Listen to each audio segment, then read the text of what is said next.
Today's lesson is about proportions. So proportions are related to ratios. As a matter of fact, proportions are simply two equal ratios or two equal fractions. So that's the definition that you framed in blue. And it says 1/2 and 4/8 are proportions because they are equal. Okay, so we're going to answer several questions about proportions. First, we're going to decide if two numbers make a proportion. In other words, are the two fractions equal?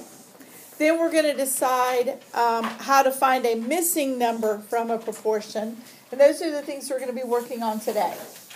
So I want to go straight into an example of how you check to decide if two ratios make a proportion or are proportional. We're going to cross multiply. So we have these two examples, and if you'll do them with me, I think they're on the front cover there, right? Okay, let's do them together. So we're really going to cross multiply. What that means is we're going to multiply the denominator of one with the numerator of the other. Okay, so we're going to cross multiply, and I'm going to tell you just cross multiply up. So on the first one, we have 5 times 2. What's that? 10. And 10 times 1 is 10. Okay, if we get the same number, 10 and 10, that means that they are proportional. So the answer is yes, they are proportional. It's that simple. Okay, now you could reduce this fraction to get to that. That's the longer way to do it. But the shorter way is to simply multiply this way. All right, let's look at the other one. We have 12 times 6. Who knows what 12 times 6 is? Very good. 72. 18 times 3, what's that? That's a little bit harder, isn't it? 64. 18 times 3. Okay. 8 times 3 is 24. 3, 4, 5. So how about 54? So are these two proportional? No. Okay? It's that simple. If you get the same number, it's yes. If you get different numbers, it's no. All right, you have these three on your front cover of your little foldable. Will you please answer the question, cross multiply them, and then answer the question yes or no for each one? I'll give you a minute or two to do that. All right, is the first one proportional? Yes, because you got 360 for each one.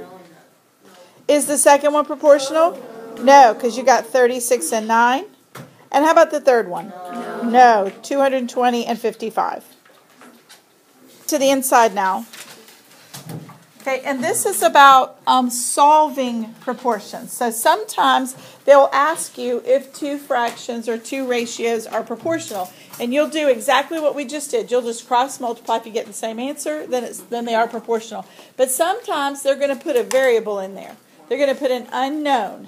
Now, there are multiple ways to answer this, but I'm going to teach you a way that works every single time because some of them are easier and some of them are harder. So I want you to, for today, for the next little while, I want you to solve them the way that I'm showing you because it works for every problem. Even if there's an easier way, and there is an easier way for several of these, but not all of them. So the steps are we're going to cross multiply like we just did, and then we're going to solve for the variable. So this is on the inside. I've already worked it out for you on the inside, so you don't need to write anything right now if you'll just watch. So I'm going to multiply 3 times d, and I'm going to get 3d. And I'm going to multiply 2 times 24. What does that give me? 48. And now it looks exactly like the problems we've been solving all along. Line up the equal sign, box the x, divide by 3 on each side. Over here we have D. And what do we have left on the other side? Anybody know? How many? Hint, it's in your notes. 16. Very good. Okay. So D equals 16. So once we've done this, once we did the cross multiplying, it's exactly like the algebra problems that we've been doing all along. Do you see that?